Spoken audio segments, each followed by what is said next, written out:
Dengan kemajuan zaman seperti ini, mengimani itu seperti itu. Nah, sehingga kita tidak lepas daripada ajaran ilahi. Ajaran ilahi itu umum. Karena ilah ini dipakai Muslim, dipakai yang lain-lain.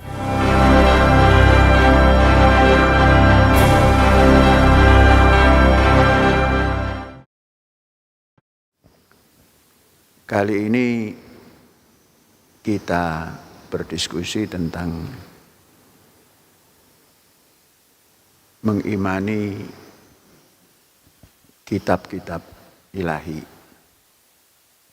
Kemarin kita sampaikan seperti apa yang dituntut oleh katakan doktrin atau lebih halusnya ajaran untuk mengimani berbagai hal, satu di antaranya kitab-kitab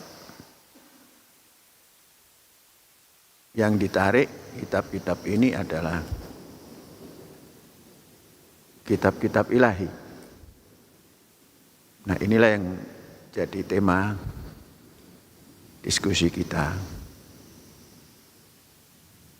Tentunya kita sudah ada penghantar kemarin, ada perjanjian lama, ada perjanjian baru, ada perjanjian modern, atau katakanlah perjanjian muasir yang terkini. Nah, dengan ciri-ciri yang kemarin sudah disampaikan. Nah, dasar itu mari kita olah. Merdeka roh, merdeka fikir, merdeka ilmu. Masuk ke dalam tema diskusi ini.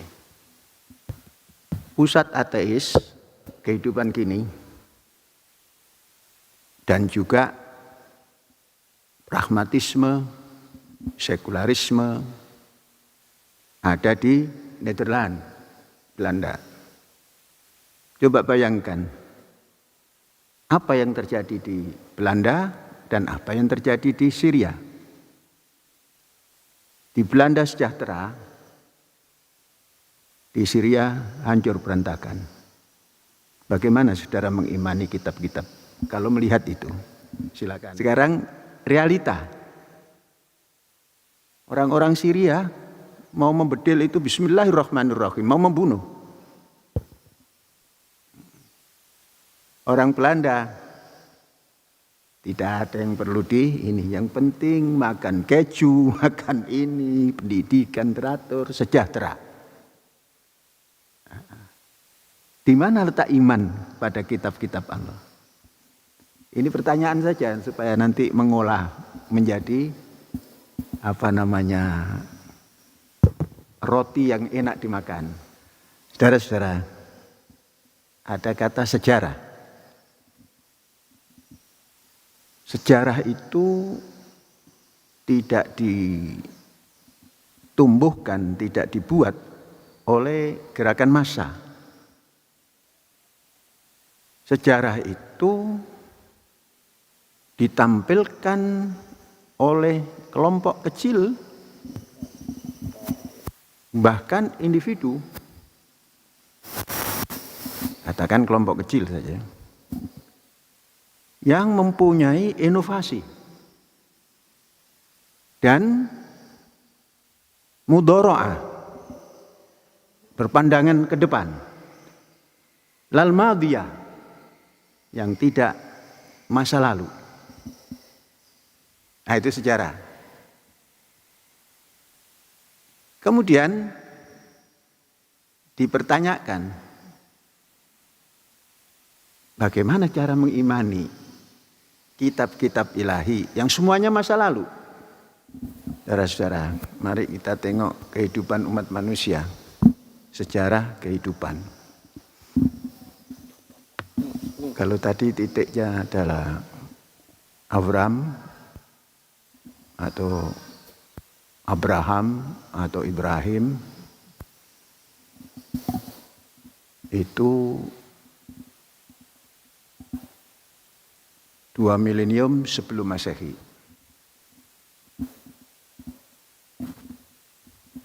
Kemudian diteruskan Musa sekitar 1,5 milenium sebelum Masehi. Apa yang ada ketika itu dalam kehidupan? Manusia berburu, makan, berburu, dan sedikit sekali yang mendomestikkan ternak, berburu. Kemudian menjelang penutup milenium akhir daripada sebelum Masehi, manusia mulai mengenal pertanian dalam arti luas. Maka seluruh pinggiran sungai, baik itu khususnya Timur Tengah dan Asia, sudah meninggalkan perburuan, tapi mendomestikkan ternak dan bertani, bercocok tanam. Sungai Efrat, Sungai Tigris, Lembah Yordan, terus masuk ke Nil, masuk ke Gangga, masuk ke Yangtze Cina, masuk ke Bengawan Solo, katakanlah. Semua bertanam. Maka manusia berubah. Berubah dari berburu menjadi bertanam, maka membuatlah tempat-tempat tinggal. Dengan keyakinannya masing-masing, menancapkan keimanan pada Tuhan Yang Maha Esa. Di Gangga, Hindu dan Buddha. Di Tigris kemudian nanti mengembang Yahud, Nasara dan Muslim. Kemudian di Jawa, Sungai Solo, Buddha, Hindu dan Muslim. Kemudian di Yangtze, Sungai Kuning sana, tentunya Buddha dan agama Cina tradisional. Kemudian pada abad 17-an, 1700, revolusi Prancis. Manusia berkembang sampai revolusi industri. Terus dikembangkan lagi revolusi pertanian. Mesin uap keluar. Mesin uap keluar. Itulah yang dinamakan zaman baru tadi. Kemudian terus berjalan, perang terjadi karena yang satu industri perlu bahan baku, maka penjajahan terjadi mengumpulkan bahan baku. Penindasan the long par long, exploitation the long par long. Penindasan antara manusia pada manusia lain. Divided et impera, pecah belah dan kuasai. Sejarah ini ya. Terus bergerak. Di situ yang kaya menjadi kaya, yang miskin menjadi miskin, yang pintar terus pintar, yang bodoh terus bodoh. Maka terjadilah wong bodoh dadi pangane wong pinter. Kita merasakan itu di Indonesia. Penutup zaman abad 20, tampillah abad 21. Lain sama sekali. Revolusinya bukan revolusi industri lagi, tapi revolusi otak. Revolusi pikiran. Dan revolusi kemahiran.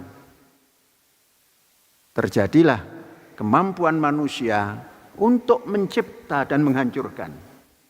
Seperti kemampuan ilahi. Manusia sudah bisa mencipta dan juga bisa menghancurkan.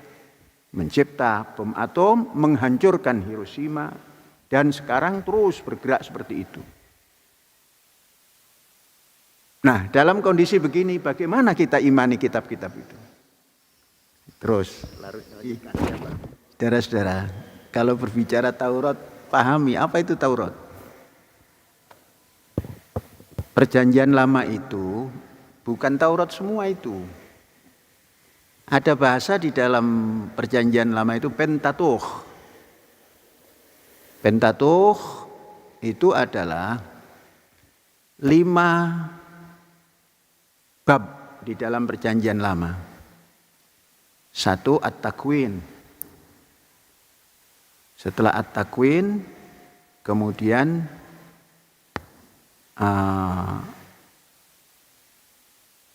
Keluaran atau Al-Khuruj. Setelah Al-Khuruj, Al-Lawiyat, Imamat. Imamat bahasa Indonesianya Al-Lawiyat, turunan Lewi. Kemudian yang keempat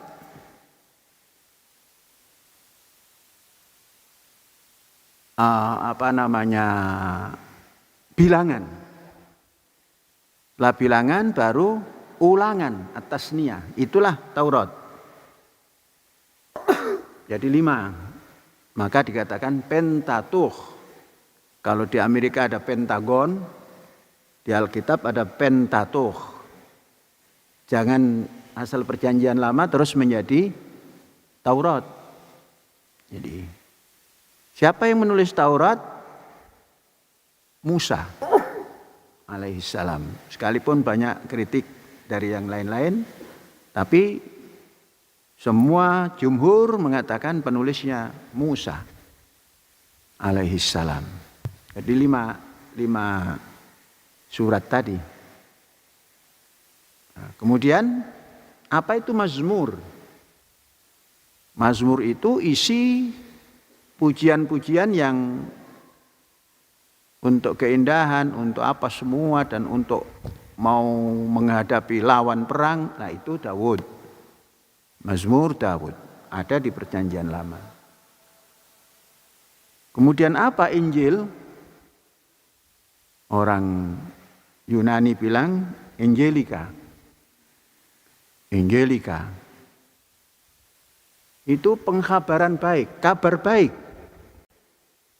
Injil itu kabar baik. Nabi Isa belum pernah menulis. Halnya dengan Nabi Muhammad tapi punya juru tulis ketika bersamaan dalam hidup. Beda halnya dengan alaihissalam Isa. Maka ada para rasul. Muhammad Rasulullah, tapi kalau Paulus Rasul Yesus. Karena kemudian Yesus dituhankan. Rasul Paulus, Rasul Matius, Rasul Markus, Rasul Lukas. Itulah penulis-penulis Injil. Barnabas tidak masuk. Walaupun Barnabas dengan Paulus itu seperti ikan dengan air. Jadi saudara tidak bisa mengatakan bahwa Injil itu palsu dan lain sebagainya. Maka menyikapi itu semua, kitab-kitab ini ada. Dan menjadi dokumen yang membawa umat manusia kepada ketentraman batiniah bagi yang mengimani. Ya sudah, itu saja cara berimannya. Enteng kan? Kitab-kitab ini ada sebagai dokumen abadi. Halnya Quran. Halnya juga Quran.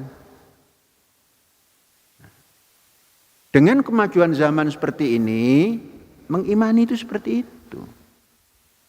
Nah, sehingga kita tidak lepas daripada ajaran ilahi. Akan komputer, information technology. Nah, disinilah kreativitas manusia di abad sekarang ini atau di milenium sekarang ini. Namun ketenangan jiwa ada di dokumen wa kutubihi wa rusulihi. Wallahu a'lam bishawab. Alhamdulillahirabbil alamin. Merdeka.